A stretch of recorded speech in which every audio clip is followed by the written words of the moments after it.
ನೋಡಿ, ಬೆಂಗಳೂರು ಕೇಂದ್ರ ಲೋಕಸಭಾ ಕ್ಷೇತ್ರ ಒಟ್ಟು 23,89,761 ಮತದಾರರನ್ನ ಹೊಂದಿದ್ದಾರೆ. ಅವುಗಳಲ್ಲಿ ಪುರುಷ ಮತದಾರರ ಸಂಖ್ಯೆ, ಮಹಿಳಾ ಮತದಾರರ ಸಂಖ್ಯೆಯನ್ನು ಕೂಡ ನಾವು ನೋಡ್ತಾ ಹೋಗೋಣ.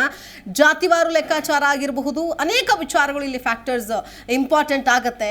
ಇನ್ನು ಪುರುಷ ಮತದಾರರು ಅಂತ ಬಂದಾಗ 12,34,786 ಪುರುಷ ಮತದಾರರಿದ್ದಾರೆ. ಇನ್ನು ಮಹಿಳಾ ಮತದಾರರು ಅಂತ ಬಂದಾಗ 11,54,511 ಮತ್ತು ಇತರರು ಅಂತ ಬಂದಾಗ 464 ಇತರ ಮತದಾರರಿದ್ದಾರೆ. ಇನ್ನು ಈ ಕ್ಷೇತ್ರದಲ್ಲಿ ಜಾತಿವಾರು ಲೆಕ್ಕಾಚಾರವನ್ನು ಕೂಡ ನಾವು ನೋಡ್ತಾ ಹೋಗೋಣ. ಈಗ ಸದ್ಯದ ಒಟ್ಟು ವೋಟರ್ಸ್ ಏನಿದ್ದಾರೆ ಅಂತಂದ್ರೆ ಅದು 23,89,761. ಅದರಲ್ಲಿ ಮಹಿಳಾ ಮತದಾರರು, ಪುರುಷ ಮತದಾರರು ಮತ್ತು ಒಟ್ಟು ಮತಗಳನ್ನು ನಾವೇನು ನೋಡಿದ್ವಿ. ಇನ್ನು ಬಹಳ ಮೇಜರ್ಲಿ ಇಂಪ್ಯಾಕ್ಟ್ ಆಗುವ ಅಂಶ ಅಂತಂದ್ರೆ ಈಗ ನೆಕ್ಸ್ಟ್ ಜಾತಿ ಲೆಕ್ಕಾಚಾರ, ಜಾತಿವಾರು ಲೆಕ್ಕಾಚಾರ ಏನಪ್ಪ ನೋಡಿ. ಕ್ಷೇತ್ರದಲ್ಲಿ ಮುಸ್ಲಿಮರ ಸಂಖ್ಯೆ ಜಾಸ್ತಿ ಇದೆ, 17.5%.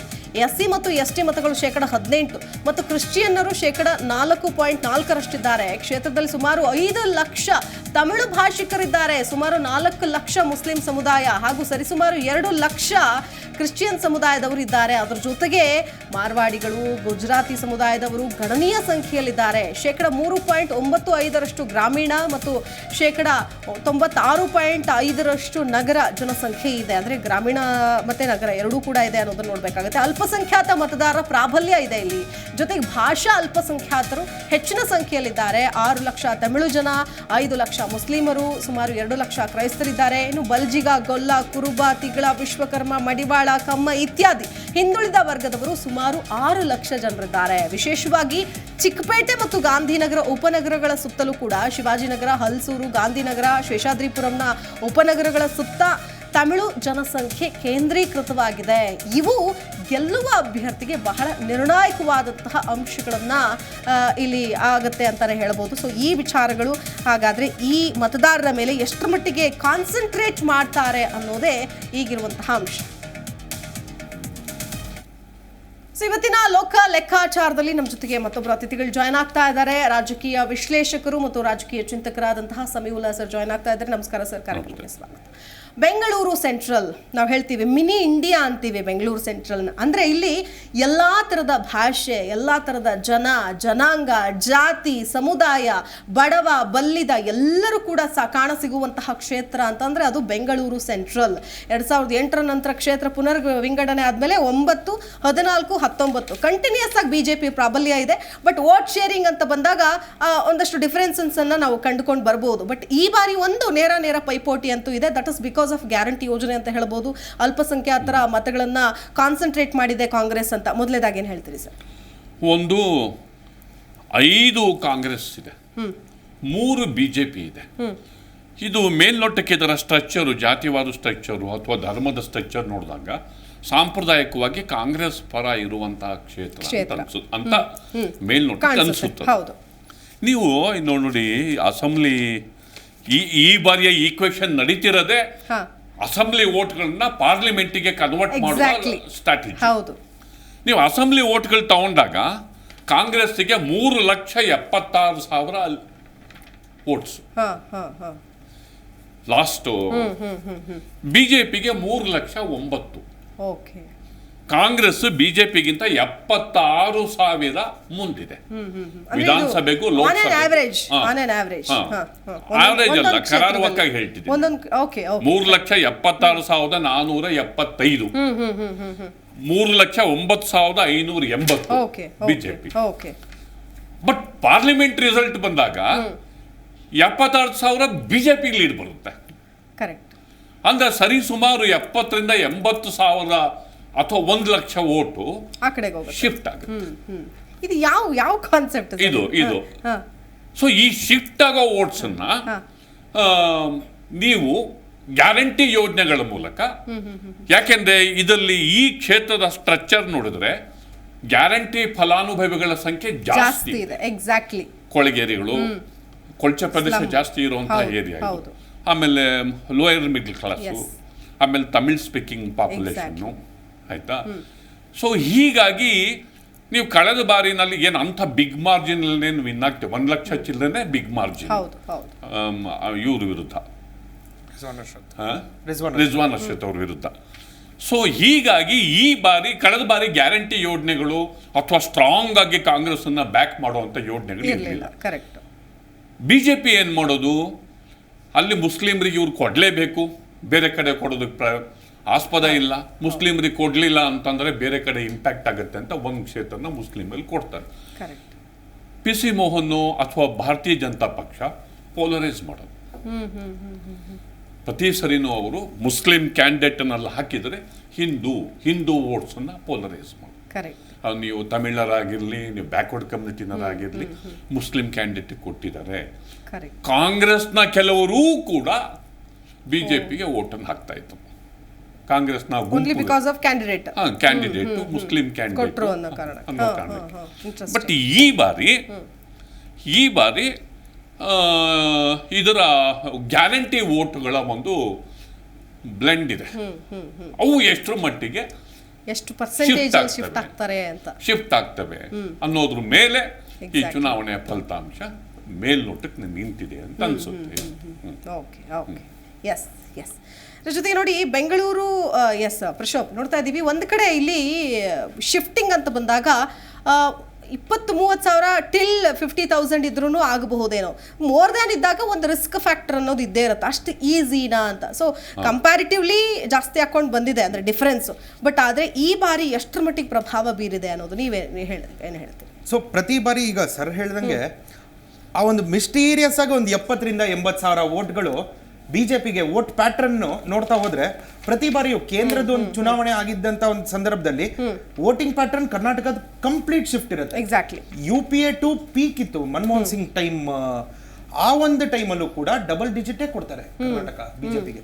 ಸೊ ಈ ಒಂದು ಸಂದರ್ಭದಲ್ಲಿ ಅಥವಾ ಕಾಂಗ್ರೆಸ್ ಈಗ ಅನೌನ್ಸ್ ಮಾಡಿರುವಂತ ಗ್ಯಾರಂಟಿಗಳಿಂದ ಈ ವೋಟಿಂಗ್ ಪ್ಯಾಟರ್ನ್ ಶಿಫ್ಟ್ ಆಗತ್ತಾ, ಅದೊಂದು ಪ್ರಶ್ನೆ ಇದೆ. ಇನ್ ಕೇಸ್ ಆಗಿಲ್ಲ ಅಂದ್ರೆ ಮತ್ತೆ ಇದು ಆತ್ಮಾವಲೋಕನ ಮಾಡ್ಕೋಬೇಕಾಗತ್ತೆ, ಯಾಕೆ ಆಗ್ತಾ ಇಲ್ಲ ಅಂತ. ಇಷ್ಟು ಗ್ಯಾರಂಟಿಗಳು ಕೊಟ್ಟರು, 5 ಗ್ಯಾರಂಟಿ, ಅದು ಆಲ್ಮೋಸ್ಟ್ ನನಗೆ ಗೊತ್ತಿರೋ ಪ್ರಕಾರ ಒಂದು 40-50% ಜನಕ್ಕಾದ್ರೂ ಇದು ಎಫೆಕ್ಟಿವ್ ಆಗಿ ರೀಚ್ ಆಗ್ತಾ ಇಲ್ವಾ? ಅಷ್ಟು ಗ್ಯಾರಂಟಿಗಳು ರೀಚ್ ಆಗ್ತಿದೆ ಅಲ್ವಾ? ಅಂದ್ರೆ ಲೋವರ್ ಮಿಡಲ್ ಕ್ಲಾಸ್ ಮತ್ತೆ ನಿನ್ನೆ ಮೊನ್ನೆ ಕೆಲವು ಕಡೆ ನಾನು ಹೋಗಿದ್ದೆ, ಅಲ್ಲಿ ನಾನು ಪ್ರತಿಕ್ರಿಯೆ ನೋಡಿದಾಗ ಅವು ಮತಗಳಾಗಿ ಕನ್ವರ್ಟ್ ಆಗೋ ಥರದಲ್ಲಿ ಎಷ್ಟು % ಆಗ್ತಾವ ಅನ್ನೋದ್ರ ಬಗ್ಗೆ ಹೇಳಕ್ಕಾಗಲ್ಲ. ಬಟ್ ರೀಚ್ ಆಗಿದೆ ಮತ್ತೆ ತಕ್ಕ ಮಟ್ಟಿಗೆ ಮತಗಳಾಗೂ ಕೂಡ ಕನ್ವರ್ಟ್ ಆಗುವ ಸೂಚನೆ ಕಾಣ್ತಾ ಇದೆ. ಬಟ್ ಇಲ್ಲಿ ಆ ಪೊಲರೈಸೇಷನ್ ಅನ್ನ ತಪ್ಪಿಸ್ಬೇಕು. ಕ್ಯಾಂಡಿಡೇಟು ಬಂದ PC ಮೋಹನ್ ಕ್ಷೇತ್ರದ ಜೊತೆ ಸಂಪರ್ಕದಲ್ಲಿ ಇದ್ರೂ ಕೂಡ ಆ ಕ್ಷೇತ್ರದಲ್ಲಿ ಏನಂತ ಹೇಳ್ಕೊಳ್ಳೋ ಏನು ಕಾಣ್ತಾ ಇಲ್ಲ. ರಿಪೋರ್ಟ್ ಕಾರ್ಡ್ ಅಲ್ಲೇ ಇದೆಯಲ್ಲ. ಸಂಸತ್ ಡಿಬೇಟ್ ಅಲ್ಲಿ ನ್ಯಾಷನಲ್ ಆವರೇಜ್ ಹೇಳ್ತೀನಿ 46-47 ನ್ಯಾಷನಲ್ ಒಂದು MP ಡಿಬೇಟ್ಗಳಲ್ಲಿ ಪಾರ್ಟಿಸಿಪೇಟ್ ಮಾಡುವಂಥದ್ದು. ಅದೇ PC ಮೋಹನ್ ಕೇವಲ 9 ಡಿಬೇಟ್ಗಷ್ಟೇ ಪಾರ್ಟಿಸಿಪೇಟ್ ಮಾಡೋದು. ಒಂದು ಕೂಡ ಪ್ರೈವೇಟ್ ಬಿಲ್ನ ಮೂವ್ ಮಾಡಿಲ್ಲ. ಕ್ವಶನ್ಸ್ ಕೇಳಿರೋದು ಯಾವ ಥರ, ಈ ಪ್ರೆಸಿಡೆಂಟ್ ಸ್ಪೀಚ್ ಆದಮೇಲೆ ಆ ಒಂದು ಮೋಷನ್ಗೆ ಒಂದಷ್ಟು ಮಾತಾಡೋಕ್ಕೆ ಅವಕಾಶ ಬರುತ್ತಲ್ಲ, ಅದಕ್ಕೆ ಮಾತ್ರನೇ ಅವ್ರು ಮಾತಾಡೋದು ಹೊರತು ಕ್ಷೇತ್ರಕ್ಕೆ ಸಂಬಂಧಪಟ್ಟಂಗೆ ಅಂತ ಒಂದು ರಿಮಾರ್ಕಬಲ್ ಕ್ವಶನ್ ಆಗಲಿ ಅಥವಾ ರಿಮಾರ್ಕಬಲ್ ಯೋಜನೆ ಆಗಲಿ ಇಲ್ಲಿ ತಂದಿರುವಂಥದ್ದು ಒಂದು ಇಲ್ಲ ಅಂತ ನನ್ನ ಕಣ್ಣಿಗೆ ಕಾಣಿಸ್ತಾ ಇದೆ. ಆಮೇಲೆ ನಾನು ಕೆಲವು ಕಡೆ ಓಡಾಟವನ್ನು ಮಾಡಿದಾಗ ಆ ತಮಿಳರು ಬಂದು ಇಲ್ಲಿ ತಮಿಳ್ನಾಡಿಂದ ಬಂದು ಇಲ್ಲಿ ಬಾಂಬ್ ಹಾಕ್ತಾರೆ ಅಂತ ಸ್ಟೇಟ್ಮೆಂಟ್ ಇದೆಯಲ್ವಾ, ಅದನ್ನ ಕಾಂಗ್ರೆಸ್ ದೊಡ್ಡ ಪ್ರಮಾಣದಲ್ಲಿ ಪ್ರಚಾರಕ್ಕೆ ಮತ್ತೆ ಬೇರೆ ಬೇರೆ ಪಾರ್ಟಿಯವರು ಬಳಸ್ಕೋತಿರೋದು ನಾನು ಕೆಲವು ಕಡೆ ಓಡಾಡಿದಾಗ ತಮಿಳ್ ಜನಸಂಖ್ಯೆ ಹೆಚ್ಚಿರುವ ಪ್ರದೇಶದಲ್ಲಿ ಅದನ್ನ ಒಂದು ಅಸ್ತ್ರದ ರೀತಿಯಲ್ಲಿ ಬಳಸ್ಕೊಳ್ಳೋದಕ್ಕೆ ಪ್ರಯತ್ನವನ್ನ ಪಡ್ತಿರೋದು ನಮಗೆ ಮೇಲ್ನೋಟಕ್ಕೆ ಗೊತ್ತಾಗುತ್ತೆ.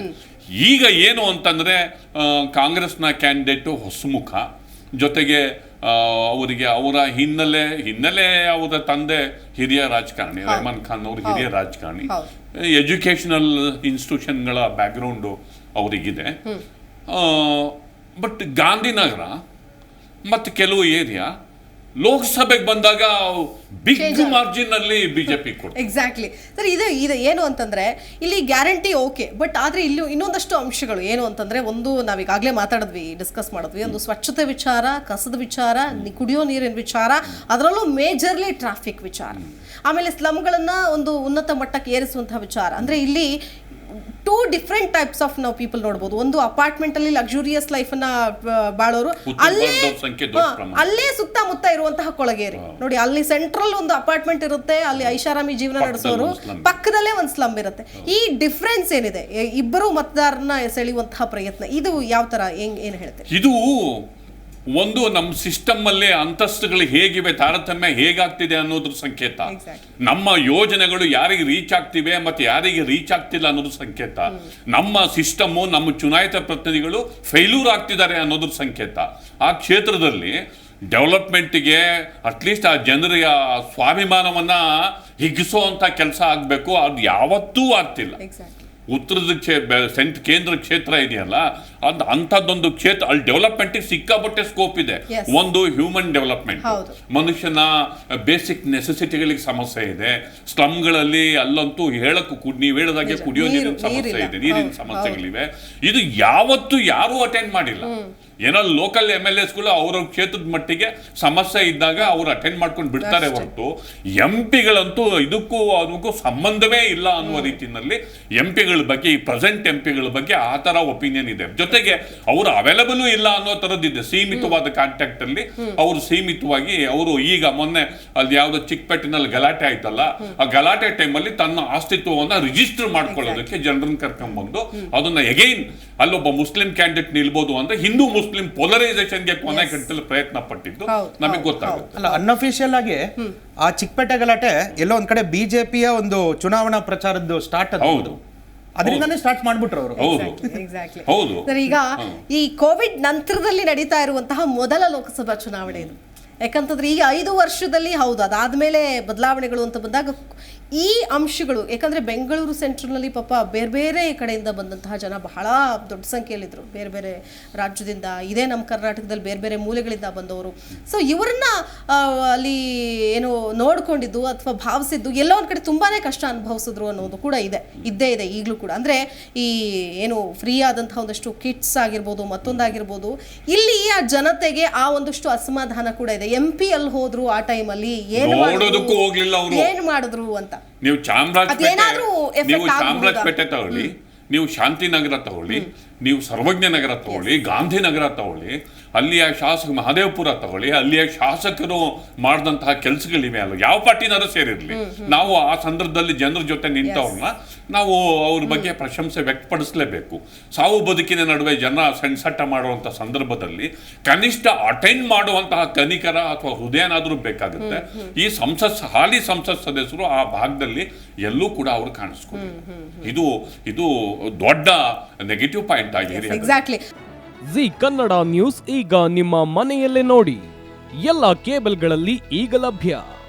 ಸನ್ direct 292, Jio TV 1334, U digital 162, city cable 51, GTPL 17, Abhishek cables 821, rock line telecommunication 51, Shri Basaveshwara number 60, Vinayaka digital number 53, in digital number 896ರಲ್ಲಿ. ನಿಮ್ಮಿಸ್ತದ ಜಿ ಕನ್ನಡ ನ್ಯೂಸ್ ನೋಡಿ ಆನಂದಿಸಿ.